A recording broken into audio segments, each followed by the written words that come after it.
যখন তোমার পাপ তোমাকে বাধা দিবে না, তোমার ভিতর থেকে একটা বাধা আসবে না যেটা পাপ, বুঝবা যে ঈমান নাই তোমার মধ্যে। যখন ভিতর থেকে পাপ করলে একটা বাধা আসে, বুঝবা তুমি ঈমানদার। মানে পাপ করলে যদি বাধা আসে ভিতর থেকে যে না, আমি একটা খারাপ কাজ করেছি, আল্লাহর কাছে আমাকে তওবা করতে হবে, ইস্তেগফার করতে হবে, তখন বুঝবেন যে আপনার ভিতর ঈমান আছে। এই জন্য আল্লাহ পাক আপনার মনের মধ্যে এই চিন্তা নিয়ে আসছেন। আলহামদুলিল্লাহ। যখন পাপ করতে করতে দেখবেন আপনার মনে কোনো ফিলিংসই নাই, তখন বুঝবেন যে আসলে আপনার ভিতর ঈমান আর কিছু বাকি নাই, যেটা আছে খালি ফসকার মতো, একটা নুক্তার মতো। তার মানে একজন লোক জানাকারী হতে পারে, সে যতই ভালো হোক, যদি সে মহিলার সাথে নীরবে সাক্ষাৎ করে বিবাহ বহির্ভূত সম্পর্ক, তাহলে আমরা ওকে জানি বলি। কি বলি? কি বলি? জানি। কি বলি? মানে জানাখোর। কি বলি? কিন্তু আফসোস, আজকে সমাজে মুসলিম এটা মেনে নিয়েছে যে লোকটা জানাকারী কিন্তু মুসলিম, লোকটা সুদখোর কিন্তু মুসলিম, লোকটা মদখোর কিন্তু মুসলিম, লোকটা উগ্র উচ্ছৃঙ্খল কিন্তু মুসলিম, লোকটা মিথ্যেবাদী কিন্তু মুসলিম, লোকটা জালেম কিন্তু মুসলিম। আফসোস, মুসলিমরা এটা তাদের মাথা থেকে বাদ দিয়ে দিয়েছে যে ঈমানের সঙ্গে সঙ্গে শিরিক করে মুশরিকও হয় মুসলমান। এখন বলবে পোশাক যার যার অধিকার, মাইয়ারা ছোট ছোট পোশাক পরবো, তোমরা কি, তোমরা সিরিয়াস পাবা কেন? একটু ছোট পোশাক দেখলেই, আবার কেউ কেউ বলে আমগো জামার ফিতা দেখলেই তোমার যদি চেতনা দণ্ড দাঁড়ায় যায়, তাহলে তুমি নিজের চোখরে সামলাও, তুমি সিরিয়াস হও কেন? ভাবটা এমন, পোশাকের কোনো দোষ নাই, সব দোষ হলো পুরুষের চোখের, আর সব দোষ পুরুষের চেতনা দণ্ডে। যেটাকে অন্য ভাষায় বা অন্য উদাহরণ দিয়ে বললে বলতে হবে, গোবরের মধ্যে কোনো গন্ধ নাই, হাগুর মধ্যে কোনো গন্ধ নাই, সব গন্ধ আপনার নাক। আপনি বললেন এই এখানে গোবর পড়ে আছে, কি লাগে, পরিষ্কার কর, গন্ধ লাগে। এ বলবে আরে গোবরে গন্ধ থাকবে কেন, গোবর স্বাধীন, সে তার স্বাধীনতা ভোগ করছে, আপনি এখানে নাক গলানোর কে? আপনার নাকরে সামলান। বলে কিনা এরকম একই টাইপের উদাহরণ এবং একই টাইপের দলিল দিবে। আমরা ছোট ছোট পোশাক পরছি, কি হয়েছে, তোমরা টাকাও কিনলে, নজরের হেফাজত রেখো। কেউ কেউ আরো অ্যাডভান্স কোরআনের আয়াত শুনে যায় যে সূরা নূরে আছে, আরবি তো বলতে পারে না, বাংলাটা বইলা দেয়। মুমিনদেরকে বলে দেন তারা যেন দৃষ্টিরে নামায় রাখে আর নিজেদের ডান্ডারে হেফাজত করে। বলে না এটা, আয়াতটা শুনে দিবে, তো নিজে ঠিক হয়ে যাও তুমি, আমাদেরকে নিয়ে চিন্তা করার দরকার কি? তাহলে খুব স্বাধীন না যে পোশাকের ব্যাপারে কোনো আপত্তি করতে পারবেন না? গ্রামে গঞ্জে মফস্বল এলাকায় যে পোশাক ইচ্ছা সে পোশাক পরে যাবে। এমনকি হাইকোর্ট থেকে পর্যন্ত এটা নিয়ে মন্তব্য করলো যে নরসিংদীর ঘটনায় যেই নারীকে জড়িয়ে পুরো মামলাটা দাঁড় করানো হয়েছে এবং একটা 60 বছরের বয়স্কা মহিলারে 2 মাস জেল খাটানো হয়েছে, এটা ঠিক হয় না, এটা ভুল হয়েছে। এই যুগের শ্রেষ্ঠ যুবক সে যে বলতে পারবে বুক ফুলিয়ে, বাবা মা আপনাদের যাকে মন চায় বিয়ে করান, আমি রাজি। ঠিক কিনা বলেন না?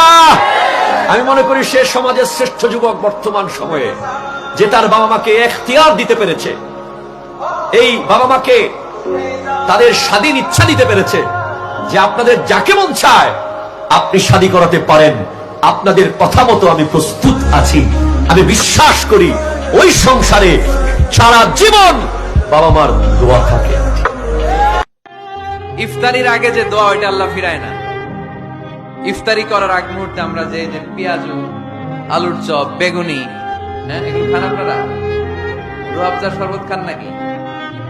এই যে সাজায় রাখা হয় ডিজাইন করে, এইগুলো রেখে যখন দোয়া করেন, এই দোয়াটা আল্লাহ শুনে খুব।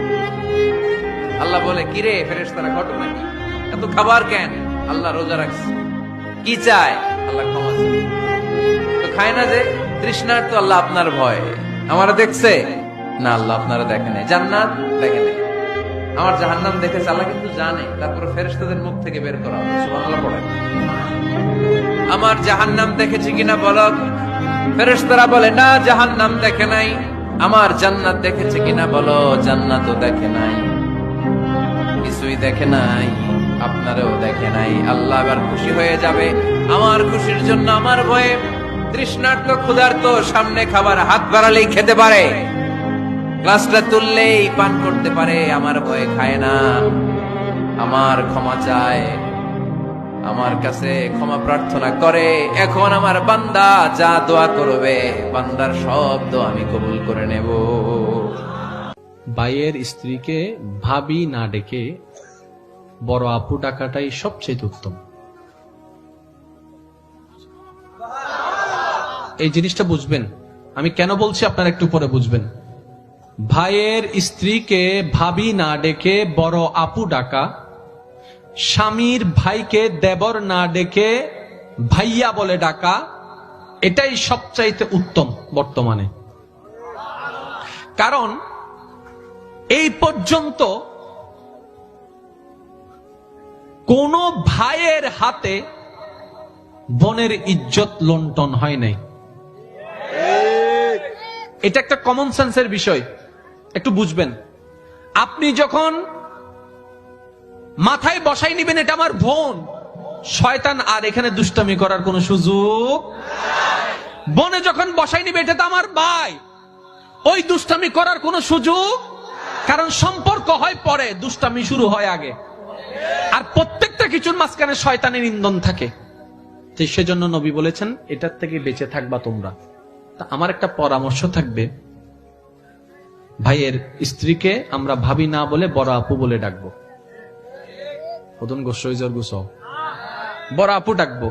আর আমার ভাবি যারা আছেন, ভাইয়ের বউ যারা আছেন, ওনারা আমাদেরকে ভাইয়া বলে ডাকবেন, বড় ভাইয়া, ছোট ভাইয়া। তাহলে এই সম্পর্কটার মধ্যে একটা পবিত্র ভাব চলে আসবে। আরেকটা অনুরোধ করব, মানলে পারলে রাখবেন, সন্তানদের মধ্যে একজন থাকুক, দুইজন থাকুক, ভাইয়ের ছেলে থাকুক, বোনের ছেলে থাকুক, মেয়ে থাকুক, যারা থাকুক, এদের মধ্যে কথা বলা বলে শুরু করবেন আপনি দিয়ে। কি দিয়ে? আপনাদের কাছে অনেকের কাছে এটা অড মনে হতে পারে, কিন্তু এটা ফিউচারে কাজে দিবে। আমার মেয়ে, আল্লাহ আমাকে 3টা মেয়ে দান করেছেন। আমার ভাই মুফতি সাইফুল ইসলাম বারীকে আল্লাহ একটা রাজপুত্র দান করেছেন। আমার মেয়ে সৈয়দা সাহেবা বাড়ি সবার বড়, তারপরে সৈয়দা সানেখা বাড়ি, তারপরে হয়েছে আমার ভাইয়ের ছেলে সৈয়দ হুসাম বাড়ি, এরপরে আমার মেয়ে হয়েছে সৈয়দা সাউদা বাড়ি। তাহলে 2 মেয়ে বড়, ভাইয়ের ছেলে 3 নাম্বার, আর মেয়েটা তো ছোট্ট যেটা কোলে, এটা বাদে দিলাম। আমার বড় মেয়ে তার ছোট ভাইকে আপনি করে কথা বলে। আর মজার বিষয় কি জানেন? হোসাম বলে না, বড় ভাইয়া ডাকে। তো একদিন তারা যখন দুষ্টামি করছে, আমি তাকাই রইলাম, আমার মেয়ে ছোট ভাইকে ডাকতেছে, বড় ভাইয়া, বড় ভাইয়া।